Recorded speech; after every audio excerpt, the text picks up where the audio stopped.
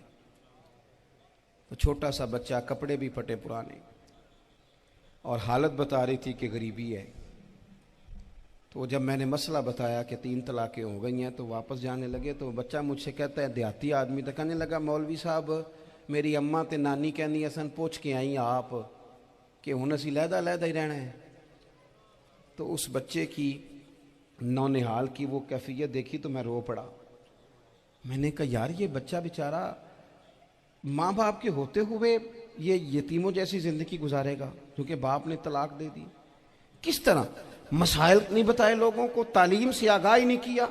اور اس میں بہت بڑا ظلم ہے ان لوگوں کا بھی جو جنازے پہ کھڑے ہو کے تو کہہ دیتے ہیں، میری طرح کے لوگ اچھے علماء کی بات نہیں کرتا، وہ کہہ دیتے ہیں دیکھو جن لوگوں کو جنازہ نہیں آتا. بھئی آپ نے کس دن عشاء کے بعد کلاس لگائی تھی جنازہ سکھانے کی؟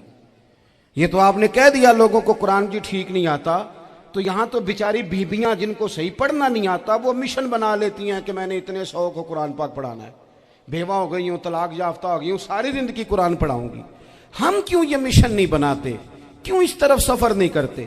ایک تو دینی معلومات میں، دینی علوم میں اپنے آپ کو لگائیں اور ذوق پیدا کریں کہ جو چیزیں مجھے نہیں آتی میں نے وہ سیکھنی ہے، جو معاملات مجھے نہیں آتے میں نے ان کی طرف سفر کرنا ہے. ایک تو اپنا یہ مزاج بنائیں. اور جب آپ دینی علوم سیکھتے ہیں تو پتہ ہے کون سا منظر قائم ہوتا ہے؟ منظر وہ بنتا ہے کہ حضرت ابو ہریرہ بھی دین سیکھا کرتے تھے، حضرت عبداللہ ابن عمر بھی اصحاب صفہ میں رہا کرتے تھے، حضرت انس بن مالک بھی رہا کرتے تھے. اور ایسا منظر بنتا ہے کہ حضرت سیدہ خدیجہ الکبریٰ رضی اللہ تعالیٰ عنہ فرماتی ہیں سیدہ فاطمہ حضور کی گود میں بیٹھی ہوتی تھی اور نبی پاک سے باتیں پوچھتی تھی اور حضور انہیں بتا رہے ہوتے تھے. سیدہ عائشہ حضور سے دین کی باتیں پوچھتی. چوتھا حصہ ہماری فقہ کے اصول حضرت فاطمہ کی، حضرت عائشہ صدیقہ کی مرویات پر مبنی ہیں. اگر ہماری بچیاں چھوڑ دیں ڈائجسٹ پڑھنا، چھوڑ دیں ادھر ادھر کی مووی دیکھنا اور وہ کتاب و سنت پر آ جائیں تو بہت سارے مسائل ایسے ہیں جو الجھنے سے پہلے ہی سلجھے ہوئے ہوں. دینی تعلیم کا مزاج اور ذوق. اور دوسری آیہ کریمہ میں نے تلاوت کی، اللہ کریم نے قرآن مجید میں فرمایا یا ایھا الذین آمنوا قوا انفسکم واہلیکم نارا، اے ایمان والو خود بھی دوزخ کی آگ سے بچو اور اپنے گھر والوں کو بھی بچاؤ. او والد، وہ ماں جو بچوں کو بھوک سے بچانے کے لیے محنت کرتی ہے، ان کو مایوسی سے بہت سارے ماں باپ ایسے ہوتے ہیں جن کے پاس کپڑے لینے کے پیسے نہیں ہوتے عید پہ. کیوں؟ اذان شروع ہوگی جی. عزیز بھائی، جس طرح ہم اپنے بچوں کو دیکھیں، بہت سارے ماں باپ کے پاس گنجائش نہیں ہوتی، لیکن اس نیت سے کہ بچوں، حضرت عمر فاروق رضی اللہ تعالیٰ عنہ نے عرض کیا تھا یا رسول اللہ صلی اللہ تعالیٰ علیہ وسلم اس آیہ کریمہ کا معنی کیا ہے؟ تو محبوب کریم علیہ السلام نے فرمایا عمر، جن چیزوں کا اللہ تمہیں حکم دیتا ہے تم اپنے گھر والوں کو ان چیزوں کا حکم دو، جن چیزوں سے رب رسول تمہیں منع کرتے ہیں اپنے گھر والوں کو ان سے روکو، اپنے گھر کے اندر نفاذ دین کرنے کی کوشش کرو. میرے کے دل ٹوٹ جائیں گے، عید پہ کیسے گزارا کریں گے، مشکل سے بھی کپڑے خرید کے دیتے. اس طرح ہم اپنے بچوں کو بھوک سے، پیاس سے، مایوسی سے بچاتے ہیں. اس طرح ہمارے رب نے ہمارے ذمے لگایا کہ تم اپنے بچوں کو، میرے بھائی بہت زیادہ آزمائش ہے ہمارے گھروں میں، بے چینیاں ہیں، اضطراب ہے، بچوں میں سختی ہے، بہن بھائی ایک دوسرے کے ساتھ لڑتے ہیں، مزاجوں میں تلخی آ گئی. کیوں بھلا؟ اس لیے کہ ماں باپ کو جو بہترین کردار اور جو حسین طریقہ گھر میں اپنانا چاہیے تھا، بچے تقریر باہر سے سنتے ہیں لیکن وہ فالو اپنے ماں باپ کو کرتے ہیں. اگر ماں باپ میں حوصلہ ہو، صبر ہو، اطمینان ہو، خودداری ہو، تھوڑے پر گزارا کرنے کا مزاج ہو. دیکھیں نا، آج ڈپریشن ہے، ٹینشن ہے، پینکس اٹیکس ہیں، بڑی ساری چیزیں آ گئی ہیں. کیوں بھلا؟ صبر نہیں، تحمل نہیں، بردباری نہیں. آزمائے. ایک دن ایک بچہ میرے پاس آ گیا مدرسے کا اور آ کے وہ رونے لگا. میرے گھر والے کہنے لگے کھانا چھوڑ دیں، پہلے اس کی بات سن لے. میں نے کہا پتر کیا ہوا؟ کسی نے مارا ہے کسی استاد نے؟ کہنے لگے نہیں حضرت، گھر فون کیا تھا تو میری اماں اور ابا کی لڑائی ہو رہی ہے.